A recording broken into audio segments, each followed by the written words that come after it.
Welcome to the 5 o'clock show. It's time for Common Sense. Now, it's Katz and Cosby with John Katzimatidis and Rita Cosby, standing for truth, justice, and the American way, bringing common sense to the world. Now, here's John Katzimatidis and Rita Cosby.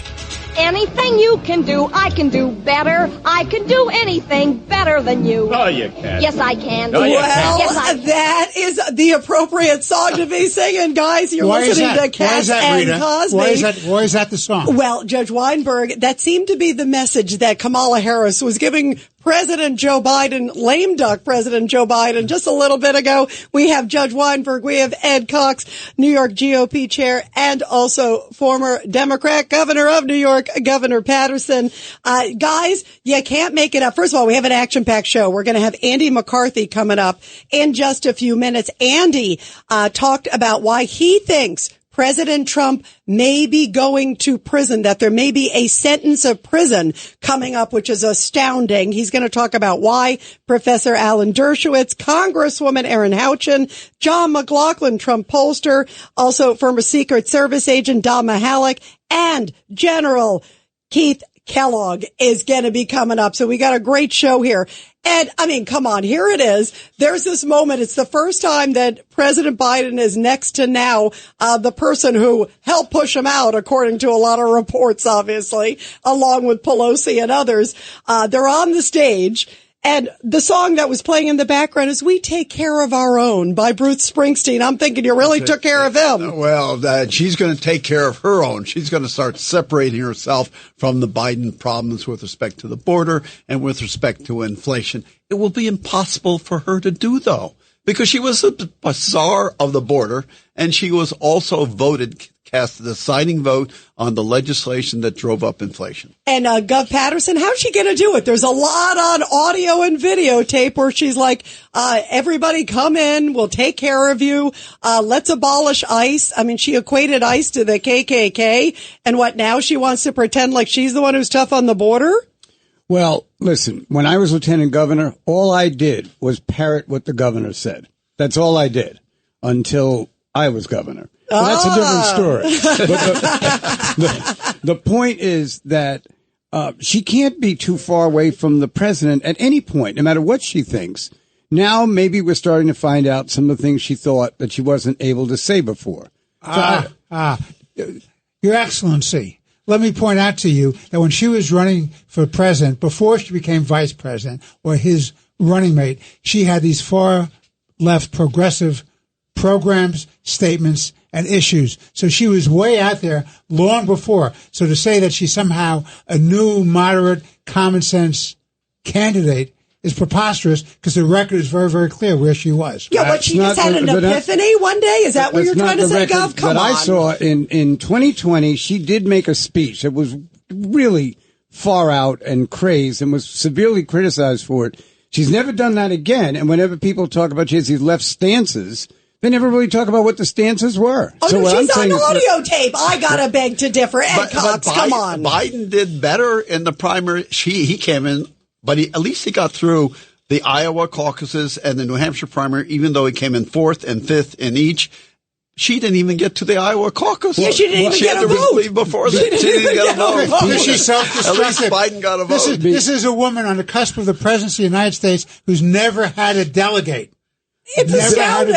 It is amazing. And by the way, I have to also tell you guys, also big breaking news also that they are now agreeing also to one debate. So far, the Trump J.D. Vance team wants to see many more debates. At this point, they've agreed to it's September 10th with Trump and Harris.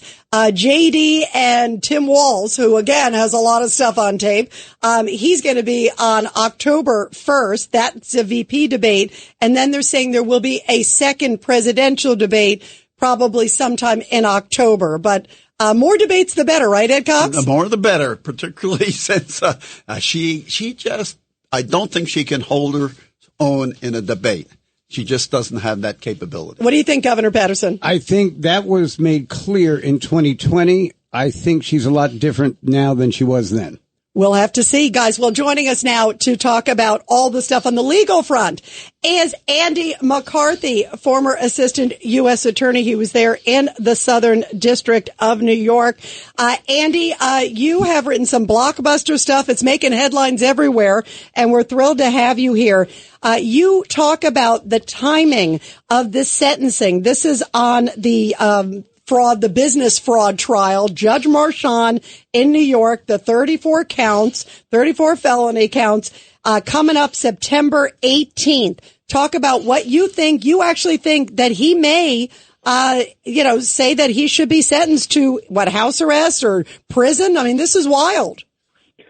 I think, Rita, it's going to be a prison sentence and not necessarily an insubstantial one. I think, you could get a 2 or 3 year prison sentence. And let me explain why I think that. First of all, this has been a political exercise from the beginning. The sentence on September 18th is 2 days after early voting begins in Pennsylvania, which I think everybody acknowledges may be the decisive state in the election. So I don't think it's any accident that that's happening. And I think the thing that people need to recognize, and this is kind of a perverse incentive, but it's not like President Trump is going to jail. He's going to get bail pending appeal, and the appeal is going to take a couple of years or more to work out. So it's not like he sentences him to prison and you hear the cuffs get put on him and he gets carted off to Rikers Island. That's not going to happen. What they want is to be able to say in the run-up to the election that he's a convicted felon facing a stiff prison sentence, because they think that will have an impact on undecided voters. And I think it's a freebie. The incentive for Judge Marchand is to impose a more significant sentence precisely because it's not going to be carried out. It's just play acting. If he was really sending Trump to prison, and that might have a consequence for the election, it might get people in the electorate upset and angry, then I think he probably would not impose a prison sentence. But let's remember, the district attorney's office presented this case to the jury not as a business records case. They said it was a conspiracy to steal the presidency in the election of 2016, which was successful. I don't think you could say that Trump, by their lights, stole the most important political office on the planet and then say, so what's that worth? 16 hours of probation? I mean, are you kidding? They treated this like it was the crime of the century. They can't not impose a prison sentence after that. You know, it's interesting, Andy McCarthy, you just brought up the reasoning behind that. But given that, people will still be, even if it's not instituted, even if Judge Marchand, who seems to be, I agree with you, incredibly political, I think he should have absolutely should have recused himself just based on his own background and also his daughter's background, who was doing deals with Kamala Harris. I mean, there's some real big stuff there. But regardless, don't you think that politically people will still go, wait a minute, this is still, look how close it is to the election. And even if there isn't actual jail or prison time, just the thought of sentencing a former president and potentially future president, that's huge implications. That's not light. Rita, I think it's possible that I'm overthinking this, but here's what I think. I think that if he doesn't actually send him to prison, that what we're talking about, as opposed to sentence him to prison, where he pronounces a sentence, but it's actually not going to be carried out. I think as far as the case generally is concerned, that people who are animated by it and closely followed it have already made up their minds. And what is consequential for the next 6 to 8 weeks is the political messaging to the diminishing pool of people who haven't made up their minds yet. And those people who didn't follow this case closely, what they're going to come away knowing is that Trump got convicted of a bunch of felony counts and a judge thought it was serious enough to send them to prison. And I don't see how that can possibly help him. Yeah, I agree. I don't think it helps him, although sometimes it seems like when this political lawfare happens, it does seem to help him in the polls because people see through it. But I hear what you're saying. Guff Patterson. I had thought, Andy, that Mershon was considering stepping aside and letting someone else do it and just let it float through the rest of the year, which would actually be fair because you don't want the sentence to necessarily affect the election. Yeah, Governor, I think two things about that. First, he's denied the recusal motion yet again this week, so I don't think he's going to step aside. He sounds like a guy who's intending to keep on the case, and that's too bad because I think a good judge would not need to be told to recuse himself under the circumstances that Rita just described. A good judge would say, for the integrity of the proceeding, I'm going to step out and let somebody who doesn't have my baggage handle it. But this judge didn't do that. The second thing is the case should be, at the very least, put off until after the election because there's a live immunity issue in it now. The district attorney's office in the case used a good deal of evidence that involved official acts that President Trump took during the presidency. And by the way, Judge Weinberg's jumping out of his skin here. Go ahead. Andy, but he's already indicated that two days before the sentencing, 2 days before, he's going to rule on immunity. He's already said that, Andy. Yeah, but Judge, here's why I'm concerned about that. I think he's saying now that he's going to rule on immunity the 16th and then sentence on the 18th. Two things we can deduce from that. One is, why schedule the sentencing if you know he's going to deny it? Right, he's going to deny it. Of course. So that's number one. But number two, then, why schedule this for the 16th? I think it's because he doesn't want to give Trump time to appeal. Yeah, God forbid somebody get an opportunity to do that. Well, the thing is, Rita, an immunity issue is different from other kinds of issues, as the Supreme Court pointed out in its immunity decision. It goes to whether you should be having the proceeding in the first place. And what the Supreme Court has basically said is if you have a plausible immunity claim, you should be allowed to litigate that fully, including any appeals, before anything else happens in the case. So why is it not happening, Andy? Because that's absolutely right. That's what they said. It was done by the Supreme Court of the United States. Yeah, so why it seems completely un-American. Because Mershon doesn't care. He has a political objective here. That's why. Ed Cox, real quick. How was the 18th pick? You're right. It starts right. 18th appears right after the start of early voting in a crucial state of Pennsylvania. How did he pick that date? Oh, gee, I don't know. Must be a coincidence. Exactly. Look, this whole thing, the case is a farce. It's the kind of conduct that in New York, where a lot of very serious crime doesn't get prosecuted, or certainly doesn't get prosecuted as seriously as it should. The thought that they, brought this case, no one other than Trump would have been charged this way. And they didn't represent it to the jury as what it was charged in the indictment. They said it was a conspiracy to steal the election. I used to think being an election denier was a bad thing. I guess it depends on which election you deny. But, what the jury was told was this was a conspiracy to steal the presidency and that it worked. Right. So, I just think this entire thing was done for purposes of messaging in connection with the stretch run of the 2024 presidential election. And I don't think Trump should figure he's going to get any satisfaction from Judge Mershon. I think how sad is that, Andy? They're going to need to go into federal court and say, look, we're entitled to litigate this immunity claim until it's decided. And certainly there shouldn't be a sentence imposed until that's done. We'll see if that, if they take me up on that. Yeah, well, that's certainly a way for him to win. Yeah, but that's still a long way down the road, unfortunately. And you got the election right around the corner. Wow. Andy McCarthy, thank you. Really great to have you here. Welcome Thank you, back. Andy. Thank you. Thanks. Have a great day, guys. Thank you. And now we got some breaking news with protests where President Biden was speaking. Breaking news, WABC. And joining us now here on Katz and Cosby is Professor Alan Dershowitz, Harvard Law School Professor Emeritus, and also author of The War Against the Jews. Professor Alan Dershowitz, how big of an issue are these protesters going to be? Especially, look, next week, you got the Democratic National Committee, and they were heckling events last night. They heckled a few minutes ago also at a Biden-Kamala Harris event.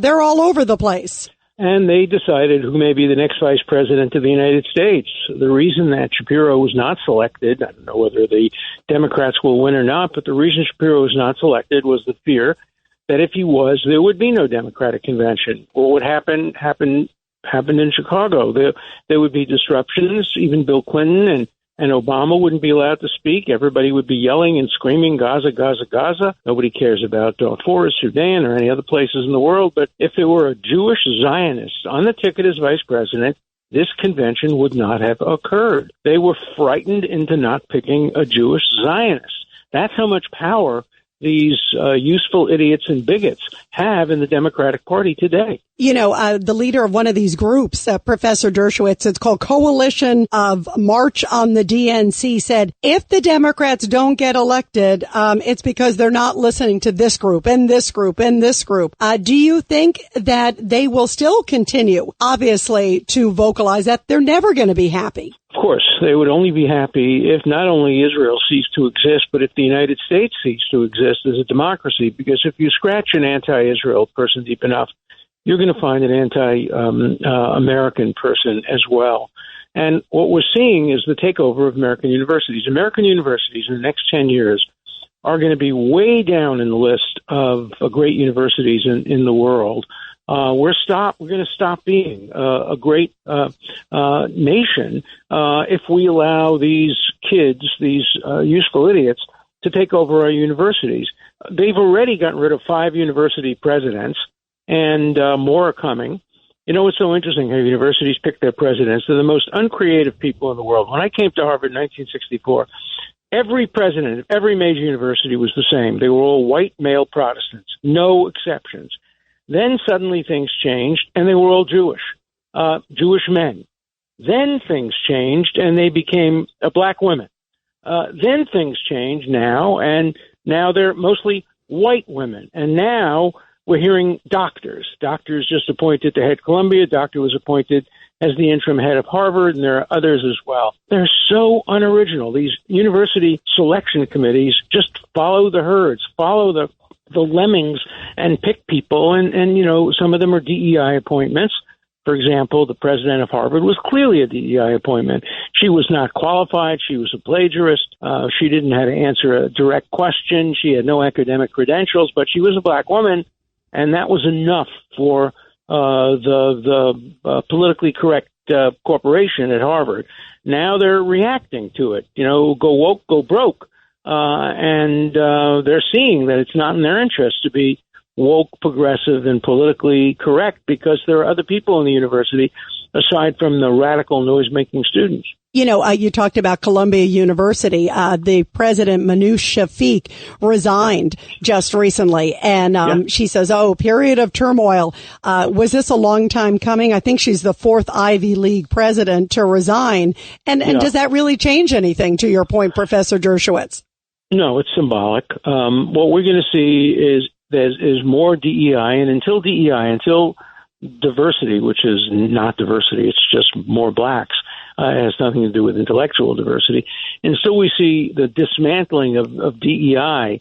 We're going to see the death of universities. And I don't think we're going to see the dismantling of DEI. We're going to see some slowness in the progress of DEI. It won't be as influential as it used to be, but universities are still going to remain propaganda mills. And they're turning out our future leaders, and our future leaders are unprincipled and biased and filled with bigotry, and we're going to see more protests. As I said, you won't see a single protest about the genocide that's going on in Darfur and the Sudan, about the actual starvation where 2.5 million people, according to reports, may die of starvation.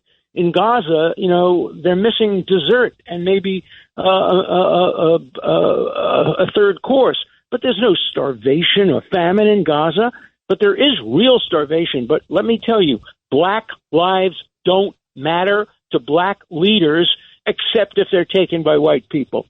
If you have black people killing black people, whether it's in Chicago or whether it's in Sudan, they don't give a damn.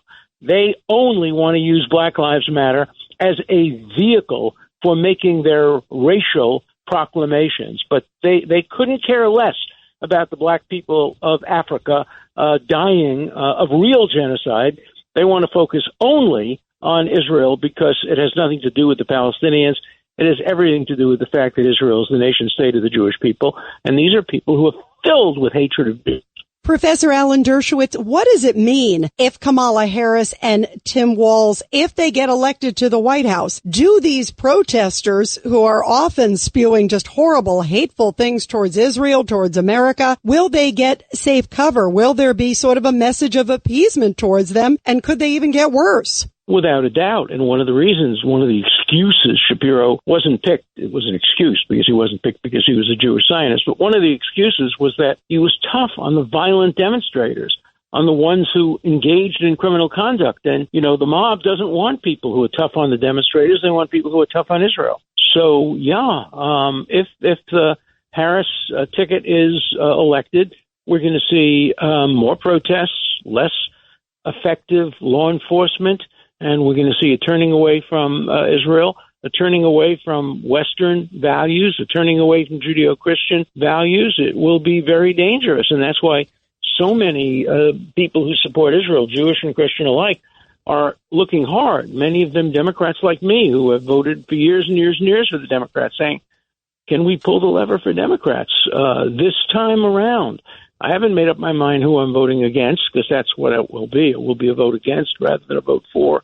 But I want to wait, until early November. I want to see what the Democrats do if Iran attacks Israel, whether they'll really keep their promise to have Israel's back. I want to see how they perform in a range of issues, and I want to hear what the Republicans have to say. I wish Donald Trump would stop attacking people individually and start talking more about the merits of his 4 years in office. I think he would improve his status if he got less focused on personalities and name calling and more focused on the issues. And President Trump was, of course, very good with Israel. He continues to obviously be. I think about his huge achievements with the Abraham Accords and so much more.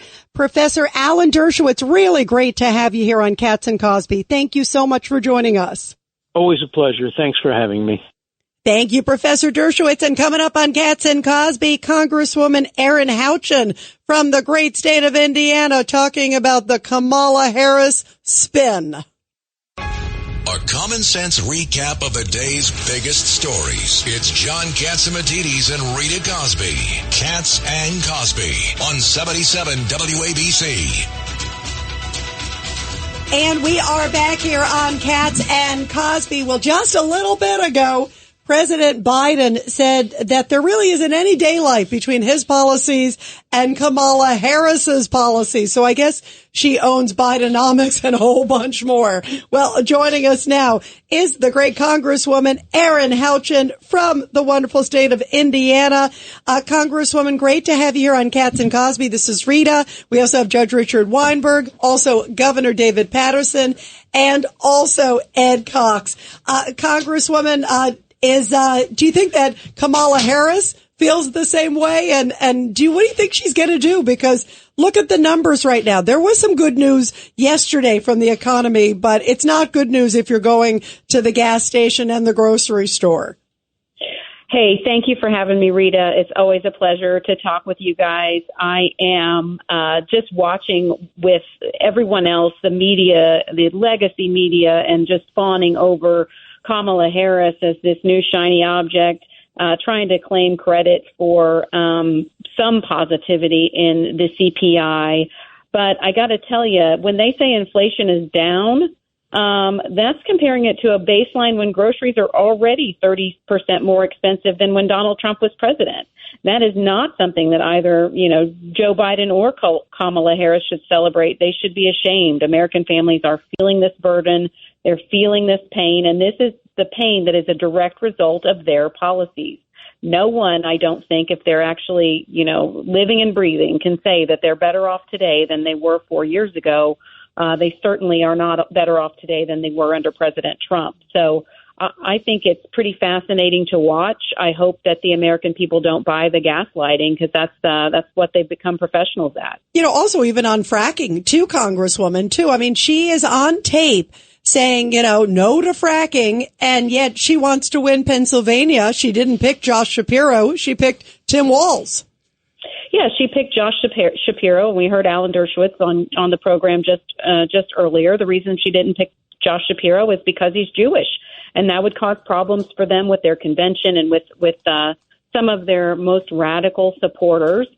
She has flip-flopped on fracking. She has flip-flopped on Medicare for all. She was never the border czar. Now, all of a sudden, when Trump says he doesn't want to tax tips, that was somehow impossible. But when Harris says she doesn't want to tax tips, takes that straight from the Trump playbook, suddenly she's a genius. This rewriting of history is pretty laughable. I'm certainly happy that President Biden today said that she's in line with his policies, because everything he has touched has been a disaster. It is Biden-Harris blunders on every single agency. Everything they have touched has been just complete chaos and destruction for America. Congresswoman, too, and we're talking to Congresswoman Erin Houchin from Indiana. Congresswoman, I remember when you were in New York, we were talking about the border. It is astounding to see some of these ads that have been put out. We use the phrase sort of Orwellian in many ways, where she's saying, I'm going to be tough on the border, and President Trump doesn't know how to walk the walk, like she's Annie Oakley. And then you look at what she has said repeatedly over and over again about, letting everybody out of detention centers, saying if you cross the border, it's not illegal. We'll give you everything. It is astounding. It could not be more crystal clear. Is anyone going to buy this hogwash, to put it in nice terms? I certainly hope that they don't buy it, Rita, because she's running ads talking about how she's been securing the border. She has done nothing to stop this invasion. Nothing. She has served as the border czar, and now she's saying she's not. She's never even met with the head of Border Patrol. Under the Biden administration and the Harris administration, they've issued executive orders that make the country less safe, that allow millions of people in the country illegally, and then they want those people to count in the census for electoral apportionment for the Electoral College and members of Congress. 99 suspected terrorists have been allowed into the country. That doesn't even count the 1.5 million gotaways. This is all happening under Kamala Harris's watch.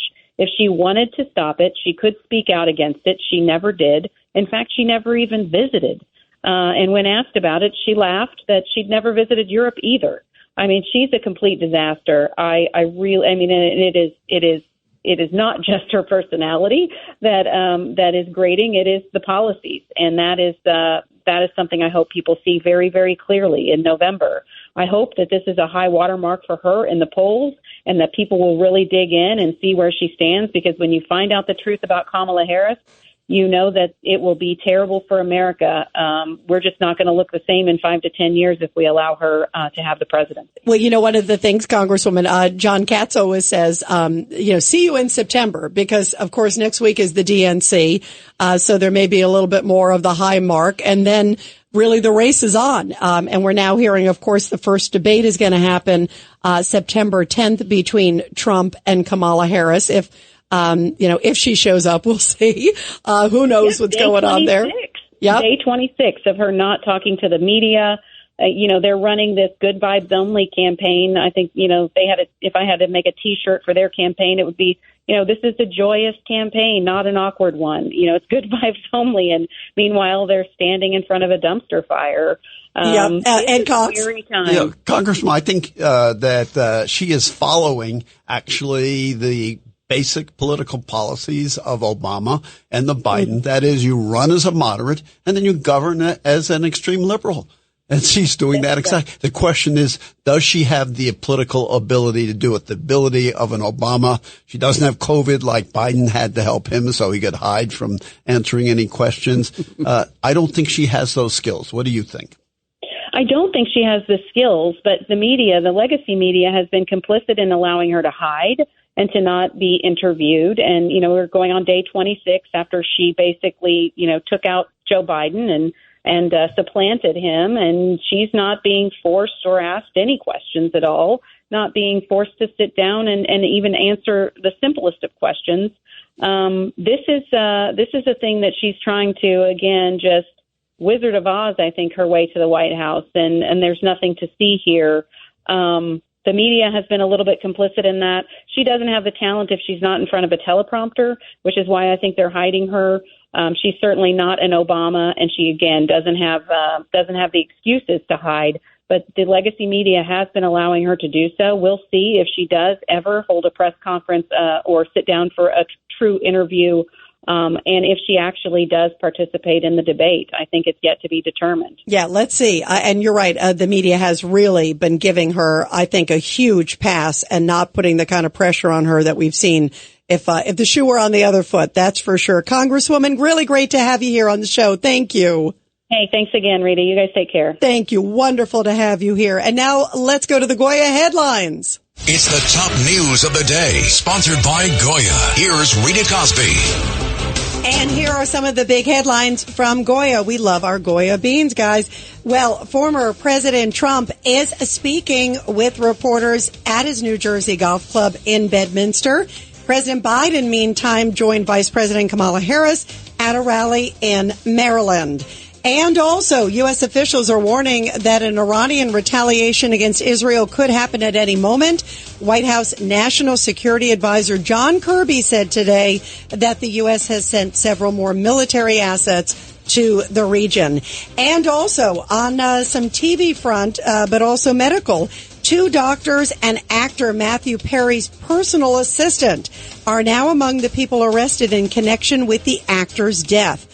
Cops say that the assistant and an acquaintance worked with 2 doctors along with a drug dealer to get ketamine for the late Friends TV star. And those are the big headlines. You're commuting home with Katz and Cosby. Now here's John Katzimatidis and Rita Cosby on 77 WABC. And this is Rita Cosby. John has a much-deserved day off, and we continue here with Judge Richard Weinberg, also Ed Cox, and former New York Governor David Paterson. And joining us now is the great Trump pollster, John McLaughlin. John, some new numbers are showing, the race seems to be tightening. As our dear friend John Katz always says, see you in September. Is this sort of a short-term sugar high that'll go away? Yeah, I think the fun is just beginning. I mean, you have 82 days left. Who's having fun? Well, it's fun for pollsters. We get to do a lot of. By the way, I don't think the numbers have changed that much. And the interesting part is, we did a poll the day before they debated in June, and we had Trump up too. It was a national poll modeled after the 2020 turnout. We had a proportion by the CNN exit polls of race and age and gender and ideology and party, et cetera. So we hold that pretty constant because you have a history of turnout and you know what the voters are when you call them. And, a lot happened in the month when you went from the debate where Trump won handily on the issues. Biden looked terrible. A whole bunch of polls were done after that, but probably skewed our way because big media, big tech, and, a lot of big donors were making a case to get rid of Biden. But then you had President Trump, by the grace of God, survives an assassin's bullet. You have a great convention in Milwaukee for the Republicans where they came out unified, et cetera. And that Sunday, 3 weeks ago, Biden decides to drop out and handpick a successor, Kamala Harris. So after that, we take another national poll that we probably talked about on the air where Trump was leading Harris by 2. He was leading Biden by 2 in June. He was leading Harris by 2. The only difference was she went down. She did better. We went down among African American voters. We went up with white voters for Trump, and rural voters went up for Trump. But it's a close race. And then you go to the website today, Fox has us up 1. That's in the margin of error. And you've got, Rasmussen report says Trump's up 4. That's a little high. And you get Emerson says Harris is up for. That's a little high. It's a close race. But for me, this is a lot better than 2016 when they said it was a Hillary lock. And I'm trying to say we could win a close race. And I was saying that on the radio with lots of people back then and on TV. And like back then, you had 139 million people come out, and Trump won by 78,000 votes. Right. What about the debates, John? What about John McLaughlin, Trump pollster? What about the debates? Because now they're trying to make it sound like they're Clint Eastwood. Tim Walz is like, see ya, JD, in October, make my day. And then you're hearing Kamala Harris, but at least it looks like they've sort of agreed to a Trump-Harris debate. This is, I think, the ABC one, September 10th. And then the vice presidential one, October 1st. The Trump and Vance team want to have more. But how could that reshape the race? What do you think is going to happen? And do you think that'll actually happen? Do you think we actually will see a debate, on both ends? I'm not sure of that because, President Trump has proposed 3 debates, and she only agreed to 1 so far. Because yesterday we did put out, you were talking about a new poll, we put out a poll, and it's on our website on McLaughlinOnline.com, but we did a poll for the Media Research Center, and they did a study of the media coverage of this race, and we polled 1,200 registered Democrats and independents who voted for Biden in 2020. And when Media Research Center, when they asked them about, are you aware of her positions that she would support the elimination of private health insurance? 81% of the voters said no, and that of these Democrat Biden voters. Wow. And when you ask them, are you aware that Harris promoted a fund to bail out violent protesters during the 2020 riots? 78% said no. So what is that? What they're watching MSNBC or CNN, and they're not playing that? And they're not listening to ABC radio. So right. She supported abolishing ICE. 77 doesn't know. She was the most liberal senator in 2019. 75% didn't know. She doesn't think it should be a crime to enter the U.S. illegally. 74% don't know. She never visited a conflict zone in the border, as the borders are. 72% don't know. Harris supported cutting funding for the police. 71% didn't know. Wow. So there's all these positions about her. They don't know. They don't even have her holding a press conference. Trump did a press conference today, and Trump takes questions all the time. The one time in the last 24 days that they let her talk to the press, she called for an arms embargo on Israel a couple days ago, while Israel is facing Iran wanting to blow them off the face of the earth. Yeah, that's the key, is getting the word out. Judge Weinberg has a quick question here. Sure. John, conventional wisdom says that vice presidential candidates don't matter. But it seems to me Governor Walz is such a weak candidate. Maybe in this race it will matter. What are your thoughts? I think it was her first mistake. 2 reasons. One is he really falls in line with her radical positions, because he's been a very Democrats call him progressive. I call him big government socialist. I call him regressive. Regressive. Yeah, he shares that. And so all these positions, that she has about defunding the police, et cetera, raising taxes, having the state take control. If your kid wants a gender change, a minor kid, the state takes control of that. He's for all these radical positions. But on the other hand, it's still between, Trump and Harris. And when Trump picked Vance, it was like Bill Clinton picking Al Gore. He reinforced who he was. And I think when Kamala Harris picked Tim Walz, she reinforced who she was. Plus, the really bad part about that for her was she also turned down Governor Shapiro in Pennsylvania, not because of what he stood for, but because of who he was. There was enough reporting to say she didn't want to have somebody who happened to be Jewish on her ticket because it was too much of a liability with the pro-Hamas Palestinian vote. Well, that's why, by the way, that'll be interesting to see, where the Jewish vote goes this time. Exactly, to your point. John McLaughlin, thank you. You're terrific. We love having you here. Thank you. 82 days to go. You got to have lots of things to discuss between now and the election. So well, we got to have you back on again soon, John. Yeah. Thank you. Thank you, Judge. Take care, Governor. Thank you. He's nodding. He's smiling here. All right. Thank you very much. And now let's go, guys, here on Katz and Cosby to Don Mihalik. He is retired senior Secret Service agent.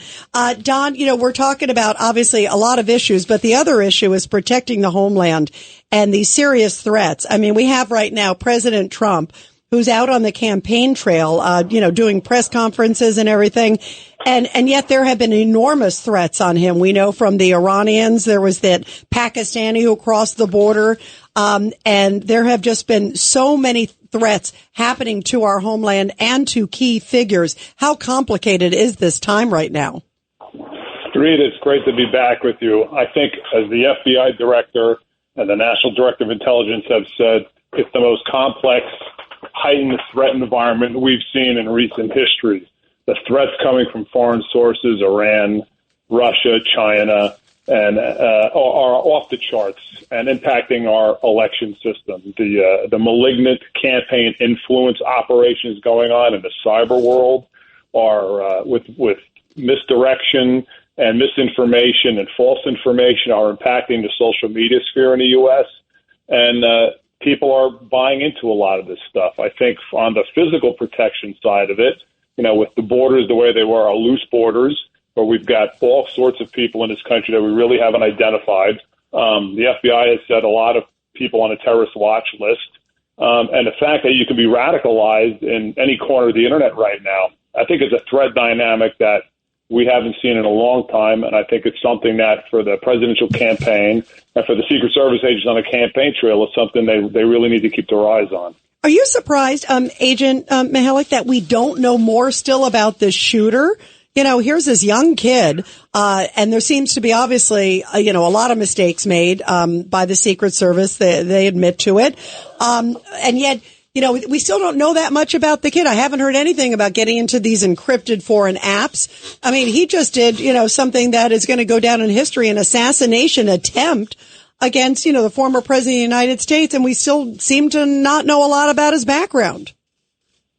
Yeah, Rita, it's surprising in one hand, but it's not surprising. The cyber industry, as we saw with the CrowdStrike damage, where like half the world got shut off or shut down, the cyber industry has tremendous control these days over everybody's lives and over information. People worry about the federal government. People shouldn't worry about the federal government. People should worry about Google, Apple, and the cyber companies, the social media companies who have tremendous amounts of information, and they put walls in the way that prohibit law enforcement from accessing this information. And law enforcement tries to work with Congress to create loopholes, to create backdoor channels, and it's very difficult. The last change, the Electronic Crimes Privacy Act, which is the tool that allows law enforcement to get into electronic communications, was changed after 9/11. There hasn't been an update since. So it's problematic. The FBI deputy director testified in a Senate hearing that they've been asking Congress for backdoors into some of these encrypted apps, and it still hasn't happened. So Congress owns a piece of this and should act on it. And as far as the mistakes by the Secret Service, there were mistakes by the service, and they've owned it. But I also think we're seeing that there were mistakes by the local law enforcement that were there. 90 minutes of texting, perhaps not being on post, not addressing suspicious individuals. I think when the FBI finishes its report, there's going to be a lot of blame to go around in Butler, Pennsylvania. Yeah, it certainly seems that way. Well, thank you so much for an update on all of this. Such important stuff. Don Mihalik, a retired senior Secret Service agent. My old friend, great to talk with you again. Thank you. You too, Rita. Good to talk to you. Thank you. Thank you. You too. And guys, coming up on Katz and Cosby, we're going to talk to former National Security Advisor in the Trump administration, Keith Kellogg, General Keith Kellogg. Wait till you hear what the Taliban was parading around yesterday. Our U.S. equipment.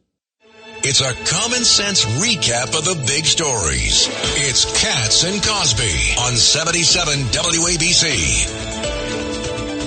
And we are back here on Katz and Cosby. John Katsimatidis has a well-deserved day off, and we continue here with Governor David Paterson, Ed Cox, also Judge Richard Weinberg.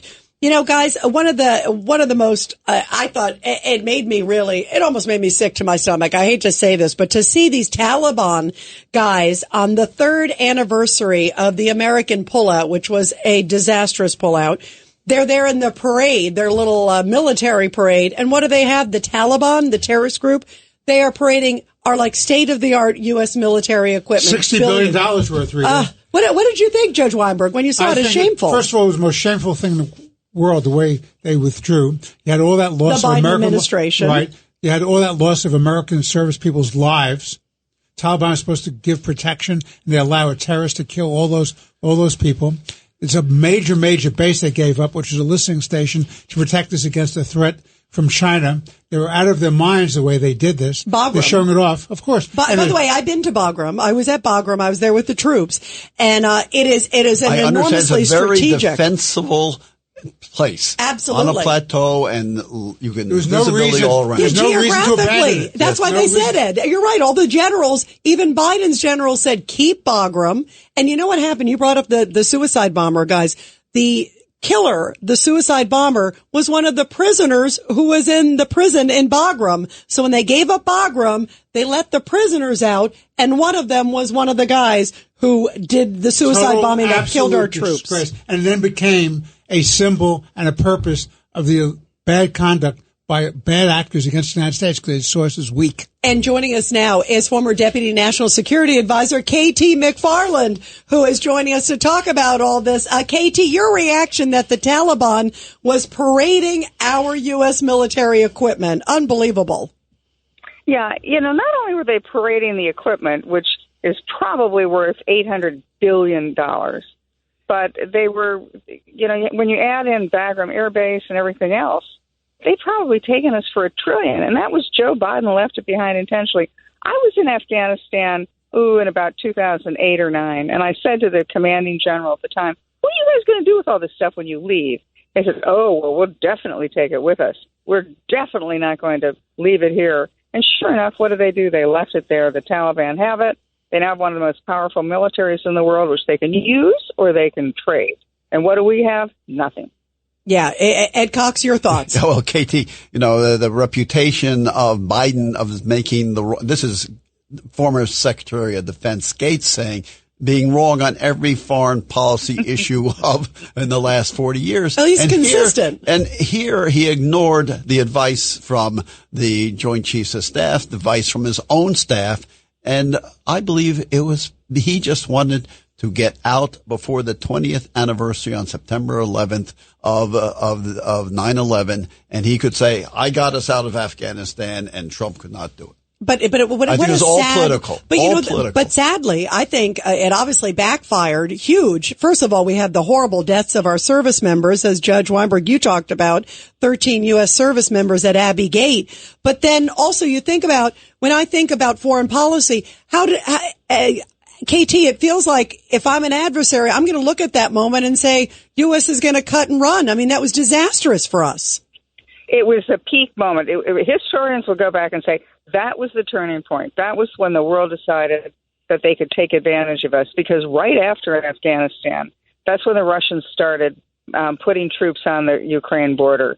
Then Kamala Harris goes to Europe and makes a speech about Ukraine and Russia. And after her speech, within a week, Russia invades. So they got their signals loud and clear. The Biden administration doesn't know what it's doing. And as Ed points out, our former colleague, Bob Gates, who first works in the White House for your father-in-law, as I remember, because we shared an office. Gates was absolutely right. Biden has always been wrong. His instincts are horrible. If ever he decides to make a decision, his staff should say, "Sir, let's do just the opposite," because that'll be what. Gov Patterson, do you have any thoughts on all this? No, I was just entertained by that. That you really got to be doing a lot of things wrong to get called out like that, right?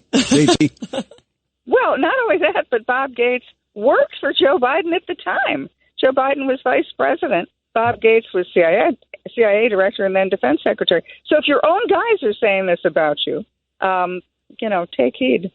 Yeah, that is trouble. Now, by the way, before we let you go, KT, also, where do you think things are headed with Israel and Iran, and also Ukraine, Russia? Ukraine's been making some strides of late. So the Ukraine thing, it's great because it's shaken up a war of attrition in the status quo.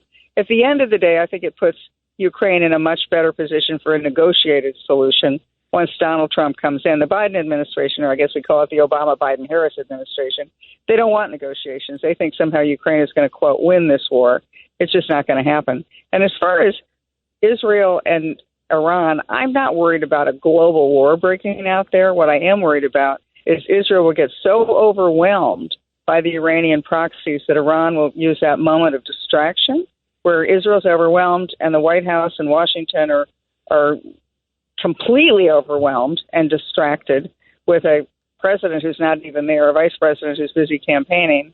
And even when she does campaign, she can't make it, doesn't really have a foreign policy. I'm worried that Israel's going to use that moment and then perhaps do something really bad, like break out for nuclear weapons.